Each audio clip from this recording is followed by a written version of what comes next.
Selfzorg het ontstaan as een belangrijke praktijk om ons geestelike en emotionele welstand te koester.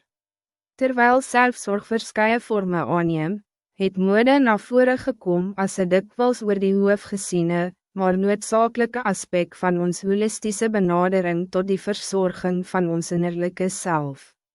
Om ons individualiteit deur klere te omarm en uit te druk, verryk nie net ons gevoel van self nie, maar projecteer ook selfvertrouwen, wat ons bemagtig om uitdagings met groter gemak aan te pak.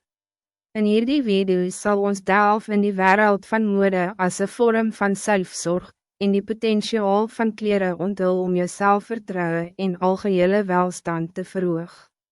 Ons sal meer praat oor die ontdekking van jou persoonlijke stijl, die saamstel van een klerekas wat jou identiteit weerspieël, die gebruik van mode om jou bij te verhef, en die kracht van volhoubare mode om geluk en welstand te bevorder. Ons klerekeeses dien as een weerspieëling van ons persoonlijkheid en bij, dis is die benutting van die kracht van mode om ons gevoel van welstand en selfzorg te koester een onskatbare benadering. Daar is baie maniere waarop mode kan bijdra tot ons emotionele en geestelike welstand. Om een soeke te begin om jou persoonlijke stijl te ontdekken, is een noodzakelijke stap in die richting van die omhelsing van mode als een vorm van selfzorg. Vind inspiratie in individue wie se stijl met jou praat, of hulle nou bekend is, beïnvloeders of selfs vrienden en familielede is. Probeer verskeie stijlen en combinaties om te bepaal wat die beste bij jou persoonlijkheid pas en jou selfvertrouwen verbeter.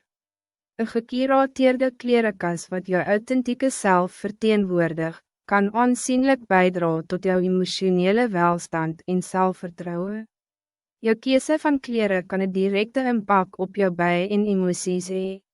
Om ons persoonlijkheid deur mode te vier, is een krachtige vorm van selfzorg wat ons emotionele welstand aansienlijk kan verbeteren en selfvertrouwen kan bevorder. Deur jou persoonlijke stijl te ontdekken, een klerekas saam te stel wat jou identiteit weerspieël, en kleren te omhels wat jou bij verhef, kan jy een dieper verbintenis met jouself kweek en vreugde vind in die proces van aantrek.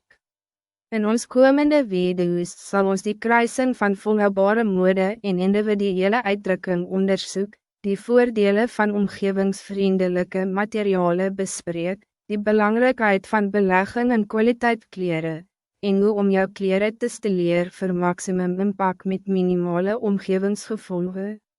Die groeiende bewustheid rondom die modebedrijfse omgevingsimpact het geleid tot de toename in die vraag na